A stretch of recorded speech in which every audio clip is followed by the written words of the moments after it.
Group 4కి సంబంధించినటువంటి కటాఫ్లు చూద్దాం. గ్రూప్ 4లో ఏముంది, ఏం జరిగింది గ్రూప్ 4లో. గ్రూప్ 4 రిజల్ట్స్ వచ్చినాయి. ఇక్కడ మనం ఒకసారి చూస్తే ఓసీ కటాఫ్ ఎంత అంటే, ఓసీ కటాఫ్ ర్యాంక్ వైజ్ ఏమి చేయలేదు కదా, ఎంతమంది అప్లై చేశారంటే 24,949 మంది అప్లై చేశారు. Competition for each job among applied candidates అంటే ఓసీ ఓపెన్ కేటగిరీకి సంబంధించి కాంపిటీషన్ ఒక పోస్ట్కి ఎంత అంటే 51 ఉన్నది. ఒక పోస్టుకి 51 మంది పోటీ పడ్డారు. ఈడబ్ల్యూఎస్లో ఒక పోస్టుకి ఎంతమంది పోటీ పడ్డారు అంటే 28 మంది పోటీ పడ్డారు.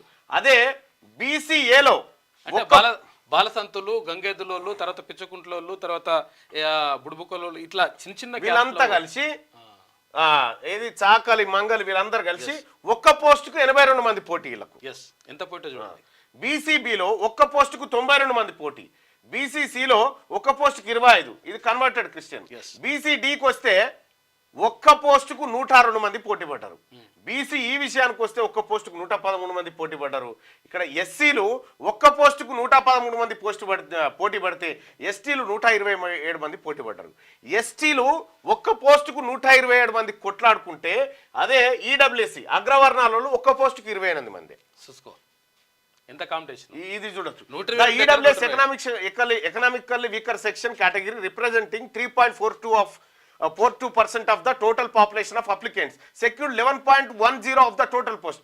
వీళ్ళు ఎంతమంది అప్లై చేసిన వాళ్ళ దాంట్లో 3.42% అయితే మొత్తం ఉద్యోగాలు వచ్చిన వాళ్ళ దాంట్లో 11.10% వాళ్ళకే వచ్చినాయి. చూసుకో 4% లేని వాళ్ళకు 12% వచ్చేసినాయి.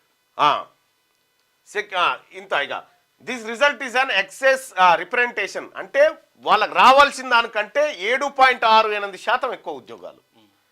ఇక్కడ ద ఓసీ అంటే non EWS category which forms 3.43% of the applicant. మొత్తం దాంట్లో వాళ్ళు ఎంతమంది 3.43% అప్లై చేసుకుంటే వాళ్ళకి ఎన్ని 6.10% టోటల్ పోస్టులు వచ్చినాయి వాళ్ళకి. చూసుకో దిస్ లీడ్స్ టు ఎక్సిస్. వాళ్ళకి ఎంత ఎక్సిస్ 2.67% వాళ్ళకి ఎక్సిస్ వచ్చేసింది. 2.67% వాళ్ళకి ఎక్సిస్. ఇక తర్వాత together the EWS and non EWS category making up 6.85% of the total applicant population secured. వీళ్ళంతా మొత్తం గ్రూప్ 4 ఉద్యోగాల్లో అప్లై చేసినటువంటి అందరిలో 6.85% మాత్రమే ఈడబ్ల్యూఎస్ నాన్ ఈడబ్ల్యూఎస్ వాళ్ళు ఉంటే వాళ్ళకి ఎన్ని ఉద్యోగాలు వచ్చినాయంటే 16.2% మొత్తం ఉద్యోగాల్లో వాళ్ళకి వచ్చినాయి. 6% ఉంటే 16% చూసుకోరిగా.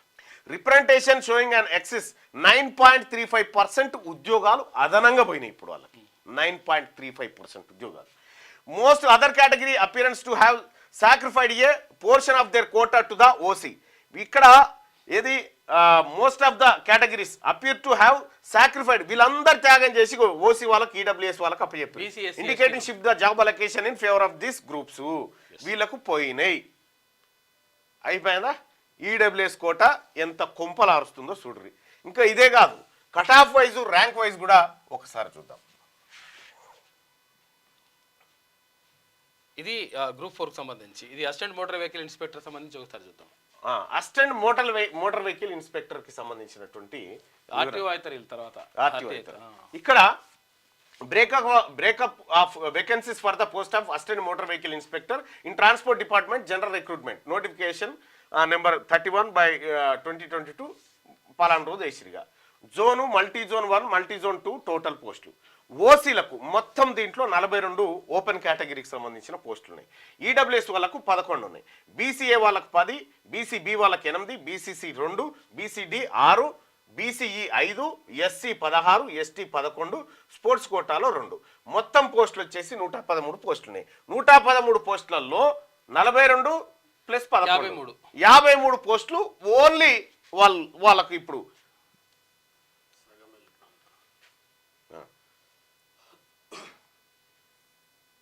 కిందికి పోతుందన్నా. రైట్, ఇక్కడ చూద్దాం. ఇక్కడ assistant motor vehicle inspector state rank wise cut off ఎట్లా ఉందంటే, ఓసీ అంటే ఓపెన్ కేటగిరీలో ర్యాంక్ ఎంత కట్ ఆఫ్ అయింది? మేల్ ర్యాంకు 32 ర్యాంక్ వరకు ఓపెన్ కేటగిరీ కట్ ఆఫ్ అయితే, ఫీమేల్ ర్యాంక్ వచ్చేసి 264 వచ్చింది. ఇక మల్టీజోన్ 2లో, ఇది మల్టీజోన్ 1లో, మల్టీజోన్ 2లో 38 ర్యాంక్ వరకు ఇక్కడ కట్ ఆఫ్ అయితే 356 వరకు ఫీమేల్ ర్యాంక్ కట్ ఆఫ్ అయింది.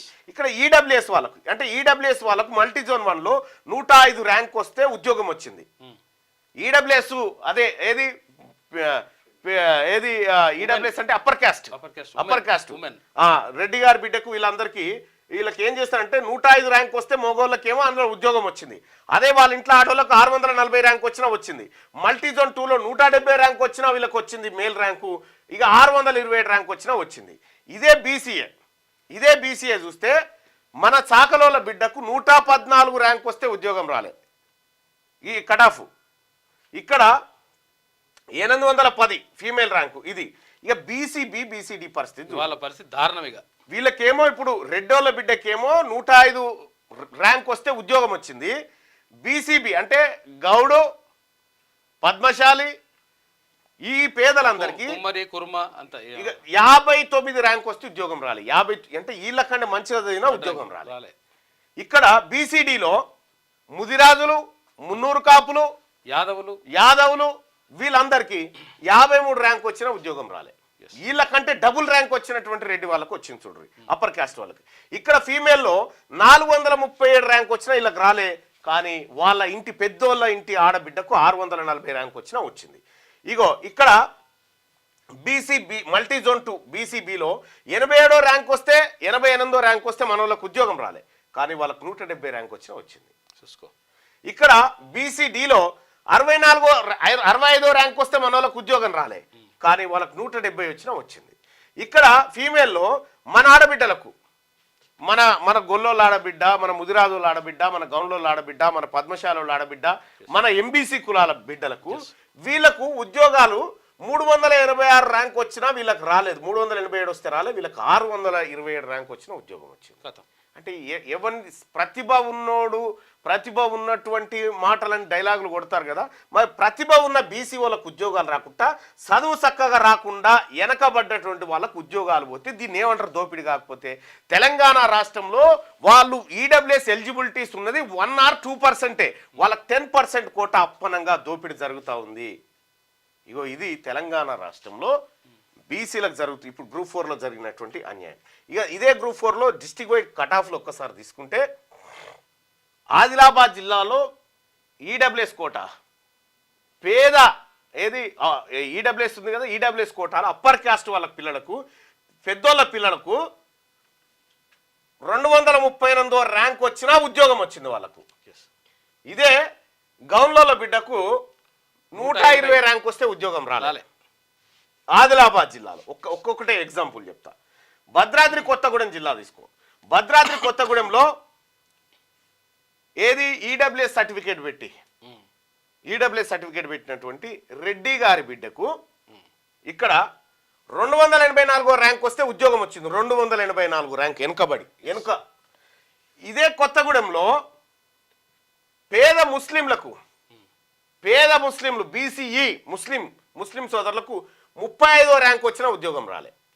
35 ర్యాంక్ వచ్చినా ఉద్యోగం రాలే. హనుమకొండ తీసుకుందాం. హనుమకొండలో ఈడబ్ల్యూఎస్ 740 ర్యాంక్ వస్తే ఉద్యోగం వచ్చింది. 740 ర్యాంక్ వచ్చినా ఉద్యోగం వచ్చింది హనుమకొండలో. ఇదే 137 వస్తే రాలే. ఇగో బీసీడీ 137 వస్తే రాలే, ఉద్యోగమే రాలే. 740 ర్యాంక్ వచ్చినా కూడా వాళ్ళకు ఉద్యోగం వచ్చింది. మన వాళ్ళకేమో 137 వచ్చినా ఉద్యోగం రాలే. ఇక్కడ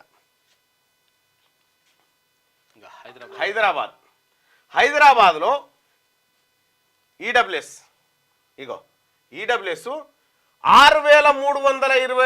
ర్యాంక్ వచ్చినా ఉద్యోగం వచ్చింది.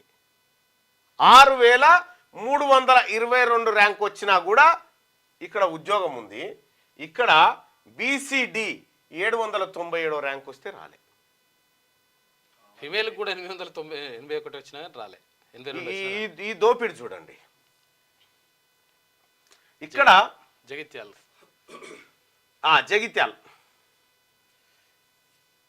జగిత్యాల జిల్లాలో ఈడబ్ల్యూఎస్ కోటాలో 365 మార్కులు వస్తే వీళ్ళకి ఉద్యోగం వచ్చింది.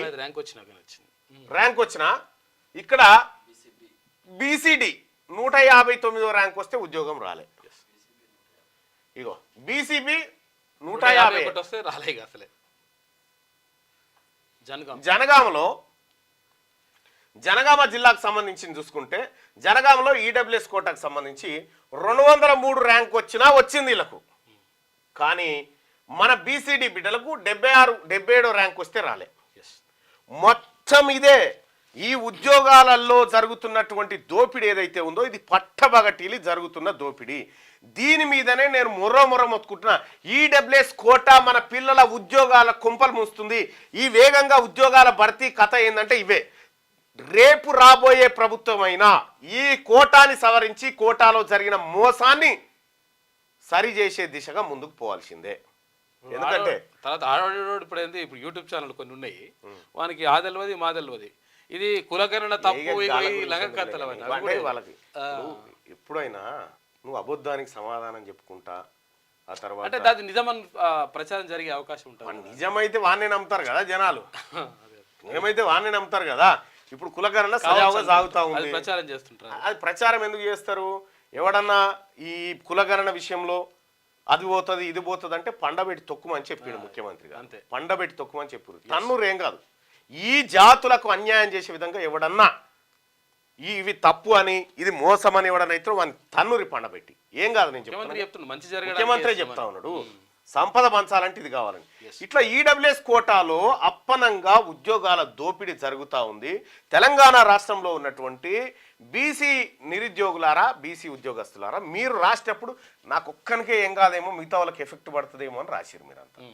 కానీ ఇలా అందరు కొంపలు కొల్లేరైపోయి మీకు రావాల్సిన ఉద్యోగాల్లో 9.37% వాళ్ళకు పోయినాయి ఉద్యోగాలు. మీకు రావాలా ఉద్యోగాలు, అందులో మీరున్నారు. నా ఒక్కడి సమస్య కాదని మీరు అనుకున్నన్ని రోజులు ఇదే కొంపలాడుకుంటుంది. ఎందుకు జరుగుతూ ఉంది ఈ దోపిడీ? ఒకవేళ బీసీ వాడికి ఒక్క ఉద్యోగం ఎక్కువ వస్తే ఒప్పుకుందిరా వీళ్ళంతా? ఒప్పుకుంటే వాళ్ళేనా? ఎంత లొల్లి అవుతుండే? కాబట్టి బీసీ ప్రజలారా, పట్టబగటీలు గణాంకాలు దొరుకుతూ ఉన్నాయి మనకు. దొరికిన గణాంకాల వారిగానే మనం ఇక్కడ చూసుకోవచ్చు. ఇక్కడ ఈడబ్ల్యూఎస్ వాళ్ళకి మహబాద్లో 392 ర్యాంక్ వచ్చినా వాళ్ళకు ఉద్యోగాలు వచ్చినాయి. 392. మన బీసీఈ, మన బీసీ ముస్లిం బిడ్డకు, ఆడబిడ్డకు 143 ర్యాంక్ వచ్చినా కూడా ఉద్యోగం రాలే. ఈ గణాంకాలన్నీ జిల్లాల వారీగా కట్ ఆఫ్లు ఇవన్నీ. సో ఈ కట్ ఆఫ్లకు సంబంధించి ఇది ఎక్కడైనా పెట్టవచ్చా ఫైల్? అది లింక్ ఉందా? డైరెక్ట్ పెట్టచ్చు, చేసి పెట్టది. ఈ కట్ ఆఫ్లో జరిగినటువంటి మోసాల గురించి ఒక ప్రత్యేక లింకును డిస్క్రిప్షన్లో కింద పెడతా ఉన్నాం. దయచేసి మీరు దాన్ని పరిశీలించండి. దాంట్లో ఏమన్నా పొరపాట్లు ఉంటే కూడా మాకు తెలియజేయండి.